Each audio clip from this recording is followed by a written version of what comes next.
Action! Dans les animés, il arrive que certains personnages usent de leur pouvoir de parole pour soit galvaniser d'autres personnes, donner des leçons de morale et bien d'autres encore. Et généralement, nous les spectateurs, nous nous retrouvons après ce genre de discours avec des frissons un peu partout. Alors préparez-vous les amis, car aujourd'hui nous allons revoir ensemble quelques discours d'animés épiques, des discours où la parole est devenue un vrai catalyseur de puissance. Allez, sans plus attendre, c'est parti.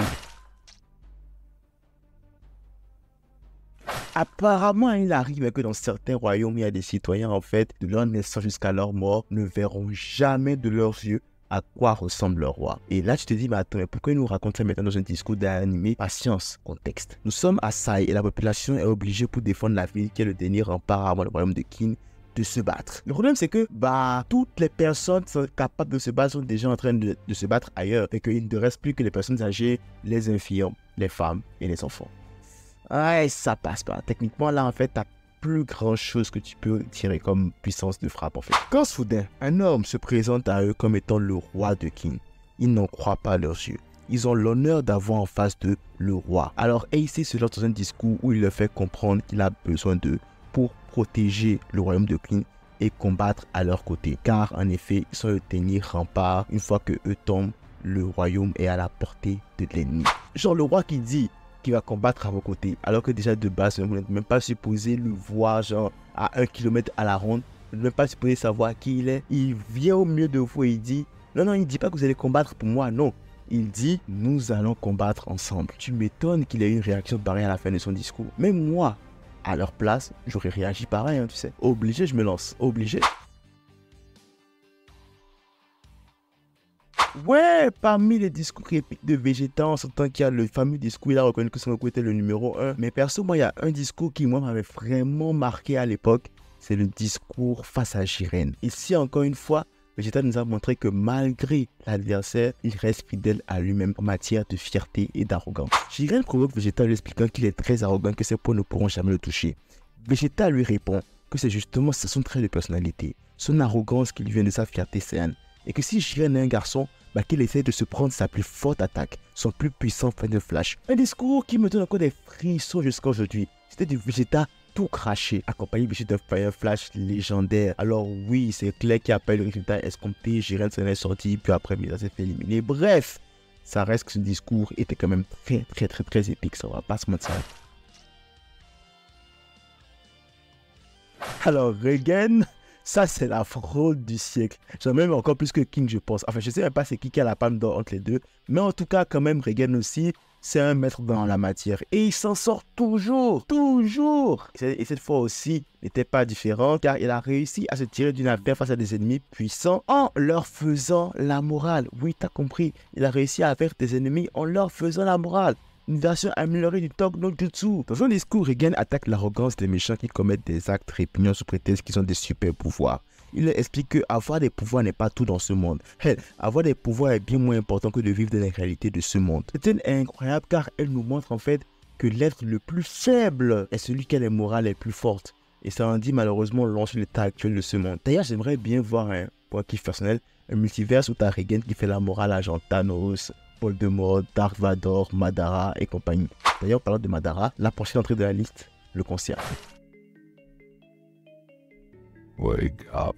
Alors, c'est pas forcément le genre de discours que tu sors à un gamin qui vient de perdre ses potes et qui vient de sortir d'un coma vraiment genre intense, quoi, tu vois. Madara révèle dans un discours glaçant à Obito, glaçant mais épique, que la vie n'est presque jamais aussi rose qu'on le pense. Ce discours est poignant dans le sens où on comprend la réelle ambition de Madara. Et franchement, ce discours est tout aussi épique que glauque. Car il te rappelle juste à quel point en fait ce monde-là est cruel et qu'il ne faut jamais l'oublier. C'est que tout ne finit pas forcément bien. Là où il y a l'amour, il y a la haine. Là où il y a la paix, il y a la violence. Et ainsi de suite. Et là, Madara l'a rappelé. Un discours franchement donne des frissons jusqu'à aujourd'hui.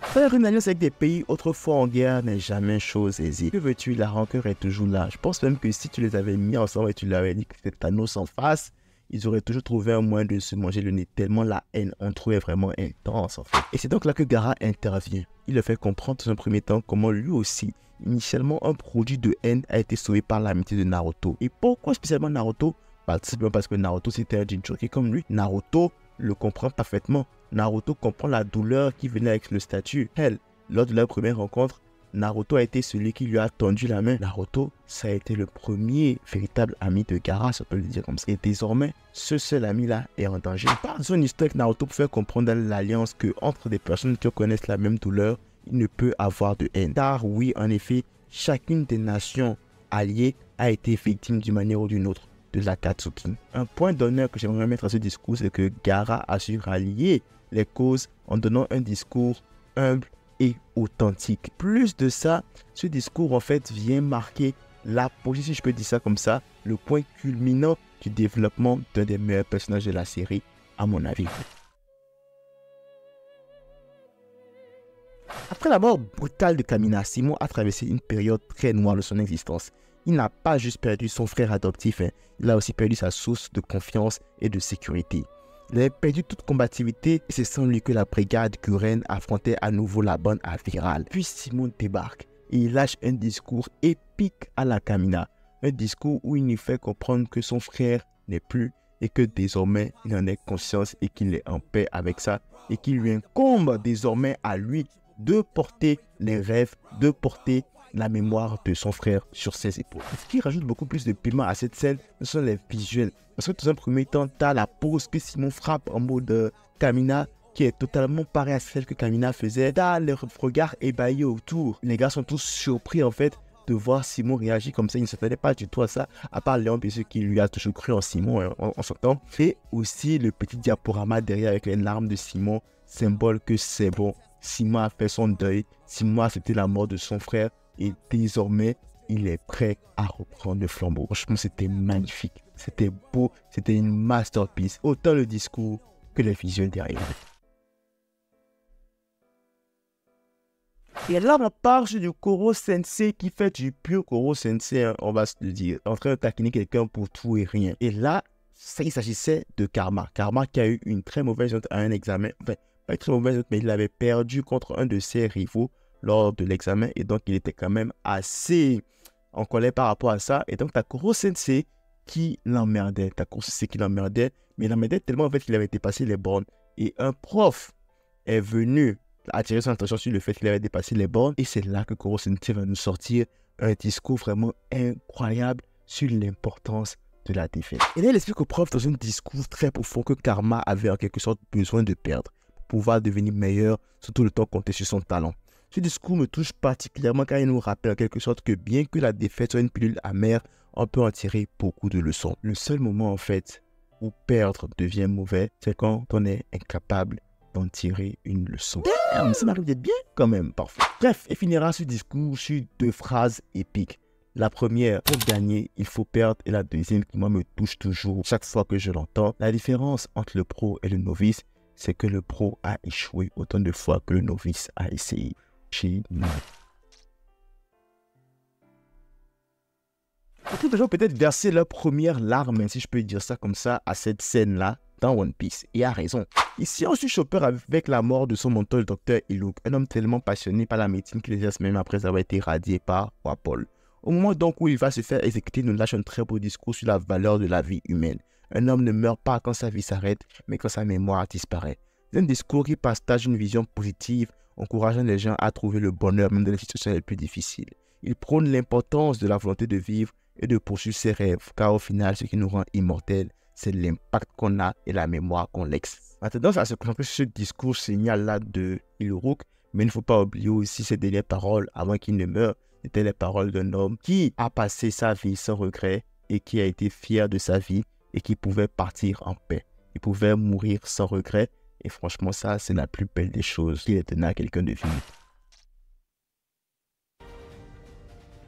Bon, on en vient au dernier discours. Franchement, je ne pense pas que je pouvais mettre une liste de discours sans mettre ce discours-là. Bien sûr, il s'agit du discours du commandant Erwin Smith. C'est le seul moyen de nous rebeller contre ce monde cruel. Criez mes soldats, foncez mes soldats. Tu aurais cru que l'un des meilleurs discours de l'histoire des animés serait un discours suicidaire. Contexte. Centre de la bataille de Trost et les chances de survie sont faibles pour nos héros. Alors Erwin décide de prendre une décision radicale, ce qui donnerait un minimum de chances de survie. Servir de bouc émissaire permettre une ouverture aux meilleurs soldats de l'humanité Levi pour abattre le bestial. C'est le discours du désespoir parce que en vrai, Erwin est très transparent avec les gars. Il n'a pas fait un discours mielleux et tout, non, il leur a dit la vérité cash. On va crever, mais on crève pour la bonne cause. On fait honneur à nos anciens camarades qui sont tombés avant nous. On honore leur sacrifice et on donne une chance de survie à l'humanité. Ah, toujours rappeler les anciens camarades morts, ça aide apparemment. Et donc dans un élan épique sous une université de malade, les derniers mots de Erwin sont non seulement un appel à la charge suicidaire, mais un appel à la rébellion contre le monde cruel, monde qu'ils essaient de changer en échange de leur vie. Encore une fois, ce discours est tellement épique. Quand je vais tenter une performance ultime à la salle de sport, je mets ce discours-là en fond parce que ce discours-là est tout aussi vaillant, inspirant et épique. Et bien voilà quelques discours dans les animés qui nous auront donné des frissons de par leur tonalité ou de par leur contexte. Ces discours nous auront non seulement montré que les mots peuvent être des véritables armes, mais que les moments épiques que les animés ne sont pas seulement des scènes de combat. Parfois aussi, les meilleurs moments, les moments épiques dans les animés, sont des moments où les personnages expriment leurs ressentis ou véhiculent le fond de leur cœur au travers de leur voix. Si vous avez aimé la vidéo, n'hésitez pas à liker les commentaires, ça fait toujours plaisir. Vous n'êtes pas encore abonné, abonnez-vous, ça fait encore plus plaisir. Laissez-moi savoir en commentaire, vous, quels sont les discours épiques qui ne sont pas dans cette liste que vous avez kiffé. Max de like, max de partage, on se retrouve très vite pour une nouvelle vidéo. D'ici là, pour tous nos nouveaux de vos proches. C'est tout pour moi, à la prochaine.